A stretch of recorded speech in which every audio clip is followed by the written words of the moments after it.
Hey everybody, Manny Cabrera with Sidekicks Martial Arts and the Life Mastery Program. I'm excited to be with you guys today.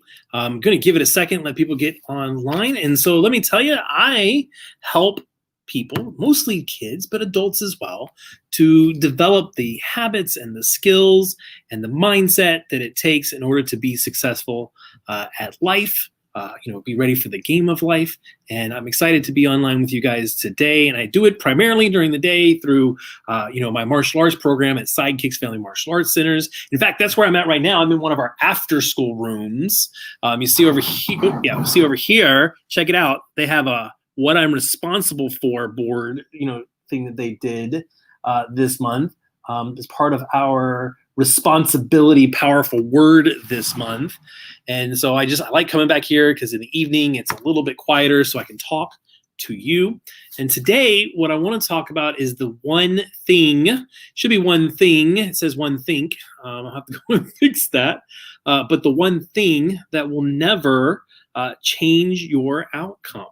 And so I want to start by telling you guys a story because, I feel like if I share this, it's gonna help it stick a little bit. I'm sure that you may have a similar story because all through the coronavirus, we've all had these things go through our mind. And I got to tell you, back at the end of February and at the beginning of March, when all of this Corona mess, started looking really serious. I honestly, I had a day, where I felt really overwhelmed with worry and anxiety. And, and it was almost felt like I couldn't make a decision and, I couldn't get anything done. And in fact, I even expressed to my wife, look, we've been through a lot of things since, Sidekicks has opened. We've been through a lot of stuff since Sidekicks opened. We weathered we weathered the economic downturn in 2008. We opened up, just a couple of years after 9/11. And so when terrorism was still it's not today, but when terrorism was still a very, big thing, in the news every single day. And, it was the very first time where I expressed to my wife, look, I'm actually scared about the future of our business and the future of our program and how we're going to feed our family and all of those things. These were in that one day, as it started really looking like things were going to go wild. And tell me, tell me in the comments, if you felt this way, I was worried, was my family going to get sick? If we, have to close, and this, like I said, we did close on May the 17th. It was before the 22nd, which was when they were actually going to make us close. If they have to close, what are we going to do? How are we going to continue when our entire income is dependent on people gathering in groups to do this activity of martial arts? How are we going to pay our bills? How are we going to pay our staff? Are we going to lose it all of our students?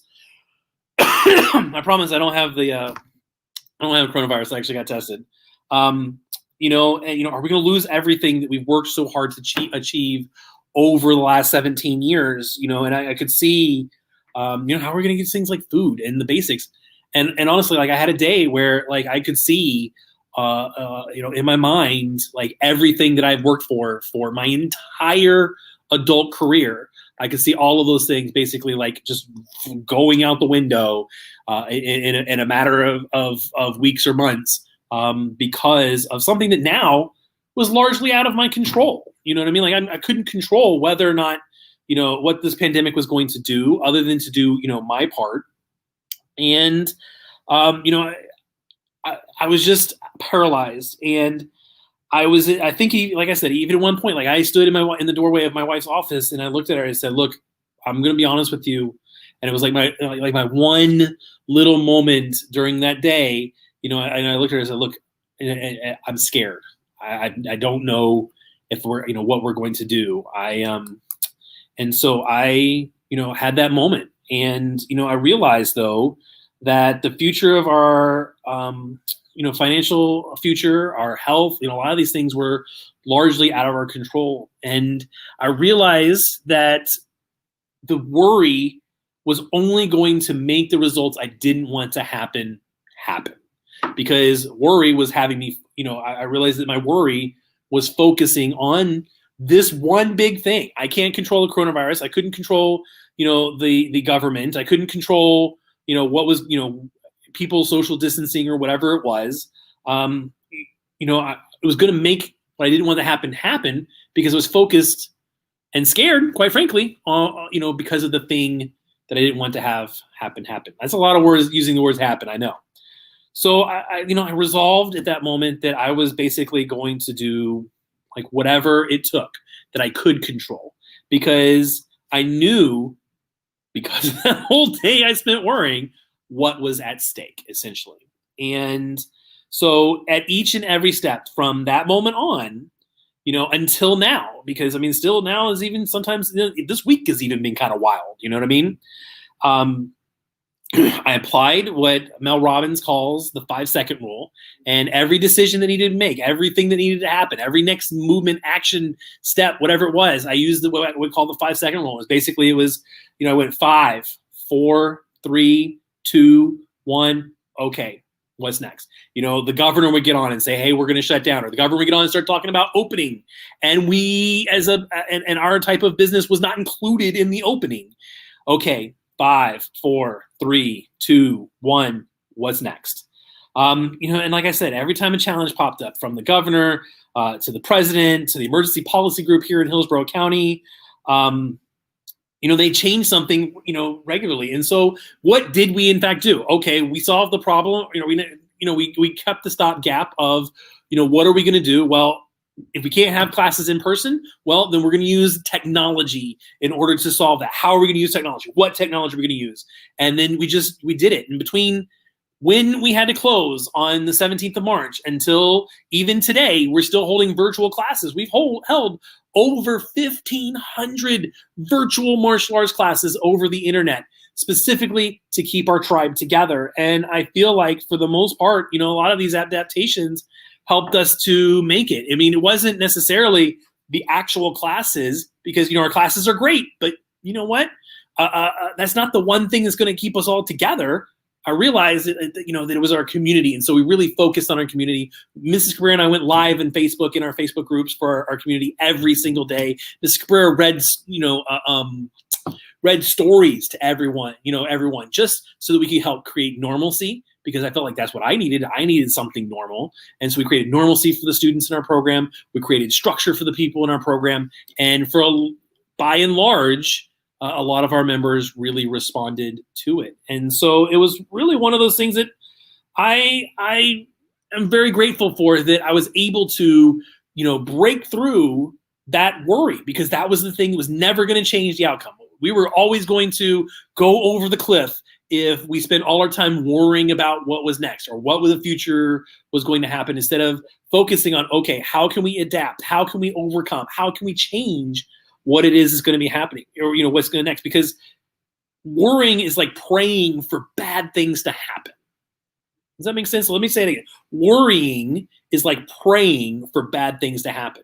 Your brain is incredible. It's an incredible tool. It's an incredible machine. And so if you worry, if you focus on something negative, it's not really saying that I don't want this to happen. All it is saying is that you want this to happen.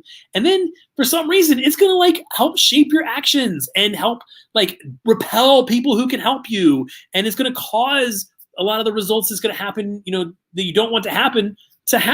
You know what I mean?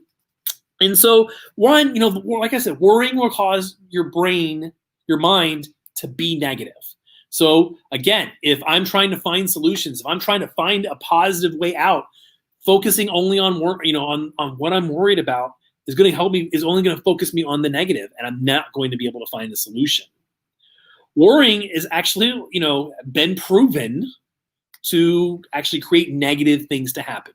And I'm not like, I know people talk about like if you ever read the book The Secret, it's like what you put out into the universe manifests and stuff like that. And I'm not really focusing on something like metaphysical in that sense. But I do know that if you remember when you were in high school and the people that you hung out with, you always had that one friend that whenever they got to the group was the Debbie Downer, and they sucked all the life out of the group. Well, eventually what happens is that person who sees the world negatively is alone. because they pushed people away from them. You know what I mean? And not everybody is going to be strong enough to see through whatever that person's insecurities are to become their friend. And so they do end up with less friends. And so like the things that happen in our life a lot of times are going to be the same way. I couldn't control this one thing. I can't control the pandemic. I can't control the fact that they are shutting us down. I can't control the fact that, you know what, now there's this question, and I'll be quite frankly, there's this question about like whether or not masks are, you know, a form of oppression or not, and whether they work or not, and if you could work out with a mask on, or if you even want to, and whatever, right? Like, I know that people feel very strongly about that. And then it really, you know, for one, it struck me like how that could actually like put me into financial ruin. You know what I mean? Like how something like simple as that, which seems like a non-issue and non-related to what it is that we do over here at Sidekicks. If I spent all my time worrying about that, man, we were in trouble, right? And so, like I said, you know, worrying will cause your mind to be negative and you're not going to be able to look for the solution. Worrying has actually been proven to actually create negative things to happen. And then the third thing is worrying and keeping it inside is the worst thing that you can do. And I feel like, and I gotta tell you, that's usually one of my internal mechanisms is I don't like to communicate a lot of things with anybody. You can talk to our staff; they'll tell you I'm not the type of person to communicate, overly communicate things if necessary. And so, in fact, revealing to my wife and even revealing to you guys now that day where I told her that I was afraid and that I was scared about what was going to happen, probably was a lot of, you know, I feel like it was a great day of personal growth for me, looking back on it. But I can tell you that it was kind of one of those things where, sorry, this thing keeps shaking every time I hit the table. You know, it was one of those things where it could have paralyzed us, you know, as far as, you know, everything that we were going to do. And the outcome of how Sidekicks ended up through the pandemic could have been vastly different. And I got to tell you, there are a lot of things about the coronavirus that sucks, but you know what? There are a lot of things that we did during the pandemic that I thought are very powerful things that I want us as an organization to continue doing. There are a lot of things that I learned, you know, about being present and kind and stuff, you know, to others that I hope that I continue doing, you know, in the future. And so I got to tell you that like, that's the biggest thing is that if you're worrying, then your outcome is almost certain. Whatever it is that you didn't want to happen is definitely going to happen. But if you put that worry aside, if you do, you know, even if you, every little step of the way, you're going to end up starting with worry, you know, using like the 5-second rule from Mel Robbins, like I said, that can help a lot. Okay, I'm ready. Let's make the next right decision.